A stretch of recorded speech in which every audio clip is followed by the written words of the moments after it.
Deməli, matrislər və determinantlar mövzusunun davamı olaraq test 51-dən 90-a qədər səhv etmirəmsə olmalıdır bu mövzu sualları. Bu videoda izah edəcəm sizə. Amma hansı suallar daha çox vaxt aparırsa, onları daha qısa yolla az vaxt sərf etməklə qaydasını izah etmək istəyirəm. Məsələn, 51-ci nömrəli sualda, bax, bu kimi testdən bir neçə dənə var və onların hər birisində cavab 0 alınır. Amma necə alınır və qaydası nədir, onu qısa olaraq izah edim. Cəbir tamamlayıcılar A1-4, A2-4 və A4-4 elementinin cəbri tamamlayıcılarını tapmalıyıq. Bununla artıq izahatları mən bunun əvvəlki videolarda vermişəm. Cəbri tamamlayıcı nə deməkdir? Məsələn, A1-4-ü necə tapacaqsınız? Birinci sətir 4-cü sütunda yerləşən element. Birinci sətir 4-cü sütun. Bu sətir və bu sütunu tamamilə silirik. Yerdə qalan elementlərdən alınan determinantı hesablayırıq. Yəni, gördüyünüz determinant belə bir üç ölçülü determinant. Bu determinantı hesablayırıq. Amma işarəsinə fikir verək həmişə. Bu determinantın qarşısında olmalıdır -1 üzərində A1-4 elementinin indekslərinin cəmi. Yəni, 1 üstə gələk 4. -1 üstü 5 də -1 eləyir. Deməli, bu üç ölçülü determinantı hesablasanız, nə alsanız onu -1-ə vurmalısınız. Sonra A2-4-ü hesablamaq üçün nə edəcəyik? İkinci sətir 4-cü sütun. İkinci sətir 4-cü sütun. Tamamilə silirik. Yerdə qaldı yenə də üç ölçülü belə bir determinant. Birinci sətir, ikinci sətir və üçüncü sətir. Bu determinantı hesablayıb yenə də biz baxaq görək işarəsini dəyişirik, yoxsa yox. -1 üzərində 2 üstə gələk 4. Ümumiyyətlə, indekslər cəmi cüt ədəd eləyəndə işarəni dəyişməyə ehtiyac yoxdur. Çünki -1-in cüt dərəcədən qüvvəti həmişə müsbət 1 eləyir. Yəni, bu da müsbət 1 eləyəcək. Deməli, heç nə dəyişməyə ehtiyac yoxdur. Sadəcə bu determinantı hesablayandan sonra nəyə vuracaqsınız? Buradakı qaydaya əsasən -7-yə. Və bir də qaldı ən sonuncu A4-4. 4-cü sətir, 4-cü sütun elementlərini tamamilə silirik. Yerdə qalan matrisin elementlərindən ibarət olan determinantı hesablayırıq. Və yenə də baxaq görək işarəni dəyişirik, yoxsa yox. -1 üstü 4 üstə gələk 4. Cüt elədiyinə görə bu da müsbət 1. Yəni, heç nə dəyişmirik. Deməli, hesabladığımız 3 dənə matrisi birincisində -1-ə vurduq. İkincisində -7-yə vurduq. İşarə dəyişməyə ehtiyac yoxdur. Üçüncü aldığınız determinantı isə -5-ə vurub toplayırıq. Hesablamanı tamamlaya bilərsiniz, cavabınız 0 alınacaq, 100% əmin ola bilərsiniz. Geniş izahatı niyə görə verirəm? Çünki ola bilər növbəti illərdə seminar dərsləri üçün tələbələrə lazım olsun, ev tapşırıqları və yaxud da seminar hazırlıqları üçün qaydaları, yəni seminar qiymətləri almaq üçün bilsinlər. Amma test olaraq aralıq və ya yekun imtahan testi olaraq, yəni mən sizə deyim ki, bu tipli böyük sualların bir neçə belə testimiz var ki, onların cavabları 0-dır. Baxın, eyni proses cəbri tamamlayıcılar soruşulur və burada da bunu hesablama qaydasını izah etdim. Cavabınız burada 0 eləyəcək. 53-cü sual matrislərin xəttdə asılı olmayan sətirlərin və sütunların maksimal sayı. Bununla bağlı bir sual izah etmişəm. Bu rangı soruşulmasıdır. Yəni, rang soruşulur yenə. Rang nədir? Determinantı 0-dan fərqli olan ən böyük ölçülü determinant bizdən soruşulur. Və bu matris, fikir versəz, 4x3 ölçülü matris, yəni 4 sətir 3 sütundan ibarət olan matris olduğuna görə burada 4x4 ölçülü matris almaq mümkün deyil. Ona görə də rang heç vaxt 4 ola bilməz. Ən azı 1, ən çoxu 3 ola bilər. Düzgün cavab yoxdur da, burada düzgün deyil. Və tapmaq üçün görəsən bu 3-dür ya yox, nə edirik? 3x3 ölçülü determinantlara baxmalıyıq. Neçə hal mümkündür? 4 hal. Hər dəfə hər hansısa bir sətri silsəm, yerdə 3x3 ölçülü matris qalır. Məsələn, birinci sətri sildim, aldığım determinantı hesablayacağım. Əgər bu determinant 0-dan fərqlidirsə, deməli bu matrisin rangı 3-ə bərabərdir. Yox, əgər 0 olsa, onda mən digər yerdə qalan 3 mümkün determinantın hər birini yoxlamalıyam. Yəni, söhbət nədən gedir? Birinci sətri silmişdim, sonra ikinci sətri silərəm, determinantı hesablayaram. Bu da 0 eləsə, onda digər üçüncü hala baxaram, yəni üçüncü sətri silərəm, o da 0 olsa, dördüncünü yoxlayaram, yəni bütün hamısı 0-dırsa, onda rang 3 ola bilməz. Deməli, bu halda 2-yə düşməliyik. Amma çox güman ki, bu hansısa bir determinantı hesablasaz, bu sıfırdan fərqli olacaq. Ona görə də sizin cavabınız elə burada verməlidir. Yəni rank 3 olmalıdır. 3 ölçülü determinant sıfırdan fərqli olacaq. A kubu A matrisinin özünün özünə 3 dəfə vurulması deməkdir. Matrisə vurmanın qaydasını artıq bilirik. Yəni gəlin biz əvvəlcə kvadratını tapaq. Bu nəyə bərabər olar? Məsələn, mən istəyərdim burada bir dənə element tapım, vaxtımı qənaət eləmək üçün. Baxıram burada fərqli olan elə ən birinci element fərqli deyil, ən birinci elementi tapacağam. Birinci elementi necə tapırıq? A11, amma əslində mənə kubunu yüksəltmək üçün sətr tam lazım olacaq. A11-dən A12 taparam, yaxşı. Bunu taparam. İkinci sətri tapmıram. Sadəcə birinci sətri tapıram. A11-i tapmaq üçün birinci matrisin birinci sətrini, ikinci matrisin birinci sütununa vurarlar. Çünki birinci indeks sətri ikinci indeks sütunu göstərir və sətr birinci matrisdən, sütunu isə ikinci matrisdən götürürlər. 1-i 1-ə vursaq 1 eləyər, 0-ı -1-ə vursaq 0 eləyər. Deməli, mənim birinci elementim elə 1-dir. A12-ni tapım. A12-ni tapmaq üçün bu zaman birinci sətr vurmalıyam ikinci sütuna. Sətr və sütun indekslərinə uyğun olaraq. 1-i 0-a vursam 0 eləyər, 0-ı 2-yə vursam 0 eləyər. Deməli, mənim birinci sətrim hazırdır. Yəni, nədən söhbət gedir? A kvadratından söhbət gedir. İndi A kubu olmaq üçün bunu bir dənə də A matrisinə vurmalıyam da. Mən düzdür. Bir dənə də A matrisinə 1, 0, -1, 2-yə vurmalıyam. Və mənim üçün birinci elementi tapmaq üçün A kvadratının birinci sətri artıq hazırdır. A kubunun birinci elementini tapmaq üçün deməli, A kvadratının birinci sətrini A-nın birinci sütununa vurub toplayacağam.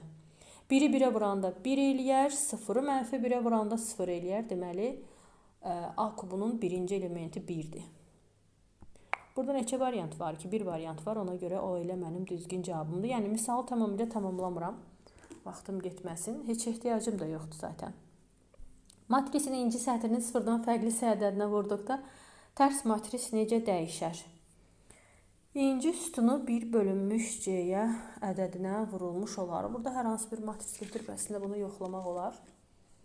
Yəni, seminar olan zaman bunu seminarda həll etmək olar. Sadəcə bir dənə matris götürərək, ədədə vurarıq və yoxlayarıq. Yəni, bunu izah etib üzərində yanmaq istəmirəm. Kvadrat matrisin nə zaman tərsi var? Bunu misallarda dəfələrlə istifadə etmişik. Əsas determinant sıfırdan fərqlidirsə, deməli, onun tərsi var. Çünki biz tərsi tapanda hər bir elementin cəbri tamamlayıcısını o determinanta bölməliyik. Deməli, determinant sıfırdan fərqli olmalıdır ki, biz o bölməni yerinə yetirək. A kvadratını tapır, deyir. A kvadratı matrisin özünün özünə hasili deməkdir. Matrisi də özünü özünə vura bilərik. Və vurma qaydasında bilirik. 2 vur 2 ölçülü matris isə burada bizim 4 dənə elementimiz var. A1, 2, A2, 1 və A2, 2. Hər bir elementi tapmaq üçün onun indeksinə fikir vermək lazımdır. Birinci sətr, birinci sütun elementini tapanda birinci sətri birinci sütuna vururuq. Vuraq, 2-ni 2-yə vuranda 4 eləyər, 1-i -4-ə vuranda 4, o da -4 eləyər, cavab oldu 0. A1-2-ni tapmaq istəyirəm. A1-2-ni tapanda birinci sətri vurarlar bu dəfə ikinci sütuna.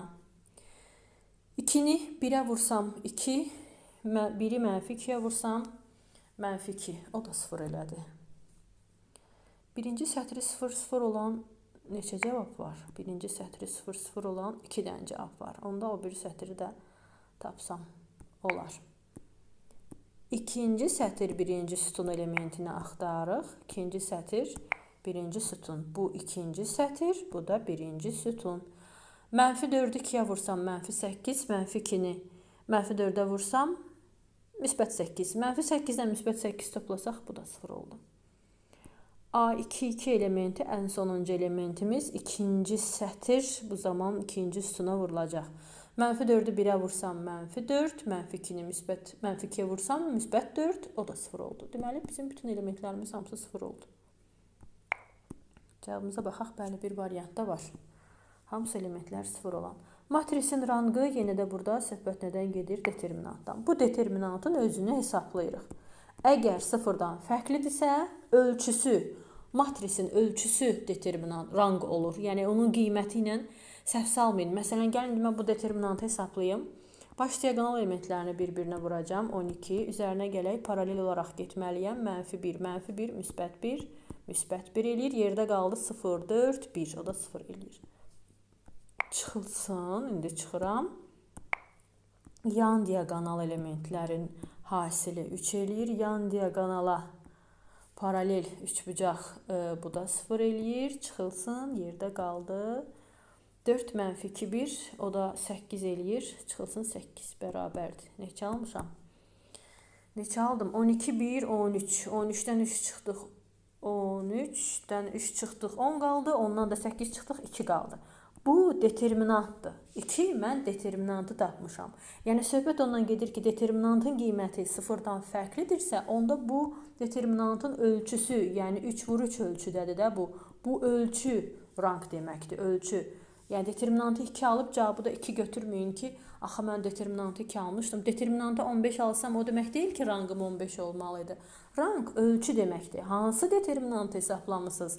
Neçə ölçülü determinantınız sıfırdan fərqli olub? 3 ölçülü determinantınız. Ona görə də onun ölçüsünə rang deyərlər. Determinantın qiymətini istəsəydi cavabı 2 götürərdiniz. Baxın, yenə də matrisin qiymətini istəyir. Çox güman ki, bu 3 ölçülü matrisi hesablasanız, bunun determinantı 0 eləyəcək. Əgər 3 ölçülü determinant 0-dırsa, ona görə də onun rangı artıq 3 ola bilməz. 2 ölçülü matrisləri bu zaman yoxlayırlar. 2 ölçülü matrislərin determinantı 0-dan fərqlidirsə, heç olmasa bir dənəsi. Deməli, o rang olacaq. 3 ölçülünün artıq hesablanması qaydalarını mən demişəm. Bunu yoxlaya bilərsiniz. 3 ölçülü determinantı sadəcə yoxlayın ki, bu mütləq şəkildə baxsanız 0 alınmalıdır. Matrisin tərsini tapın. 3 ölçülü halda matrisin tərsi. Ümumiyyətlə demişik, matrisin tərsinin olması üçün zəruri və kafi şərt onun determinantının 0-dan fərqli olmasıdır. Determinantı hesablayaq yenə də. Üçbucaq qaydası ilə deyirəm. Baş diaqonal elementləri 2. Baş diaqonala köməkçi olaraq yenə 2. Digəri isə -1, müsbət 1, yenə -1. Bu da -1 elədi. Çıxıram bundan. Nəyi çıxıram? Yan diaqonalı çıxıram. 1, 1, 1. 1 elədi. Çıxıram. 1, 1, 1. O da 1 elədi. -1, 2, 2. O da elədi. -4. Neçə alıram burada? 2, 2, 4 elədi. 4-dən 1 çıxmaq. Bu da 1 çıxmaq. -1, -1, -2. Bu 2'lər getdi. Qaldı nə? 2-dən 1 çıxsam 1 eləyir. Üstünə də 4 gəlsəm 5 eləyir. Bir də yoxlayım. Bu 4, bu 4, 8. 83 çıxdım 5. Hə, düzdür. Determinantım 5-dir. Deməli, bu matrisin tərsi var. Bu birincisi. Bir də ki, bütün elementlərin hamısını bu 5-ə böləcəm. Görün, burada 5-ə bölməli neçə variant var? Birinci variant var, 2 var, 3 bu səhv olacaq, bu səhv olacaq, 5. 5-ə bölünən 3 dənə matris var. 3 dənə matris var. Ona görə mən heç olmasa hansısa bir elementi tapım və baxım görüm hansı elementlər fərqlidir. 5-də 1, 5-də 1, 5-də 1. Birinci element hamısında eynidir. A1, 2. A1, 2 fərqlidir. Ümumiyyətlə nə edirik? Məsələn, seminar sualı olsa bu sizdə, matrisin tərsini tapmalısınız da 3 ölçülü halda. Düzdür, məsələn, seminar sualıdır, hazırlaşmalısınız, cavab verməlisiniz məsələn bu suala. Dediyim kimi, tərsinin varlığı üçün birinci determinant hesablayırsınız və bunu kənara qoyursunuz. Determinant sıfırdan fərqli olmalıdır. Sonra cəbri tamamlayıcıları həll etməlisiniz. Cəbri tamamlayıcılar A1, 1. Amma fikir verin ki, mən burada bu cəbri tamamlayıcılardan aldığım ifadəni sanki transponir edəcəm. A1, 2 yox, A2, 1'i burada yazıram. Sonra A3, 1'i burada yazmalıyam. Belə bir şey yazmalıyam. Sonra isə A1, 2, A2, 2 və A3, 2. Və nəhayət sonuncuda, ən axırda yazmalıyam. A1, 3, A2, 3 və nəhayət A3, 3. Baxın, bu cəbri tamamlayıcıları yazmalıyam. Mən də yoxladım ki, A1, 1 hamısında 5, 5 eləyirdi. Ona görə A1, 1'i tapmıram, yoldaşlar. A2, 1'i tapacağım. A2,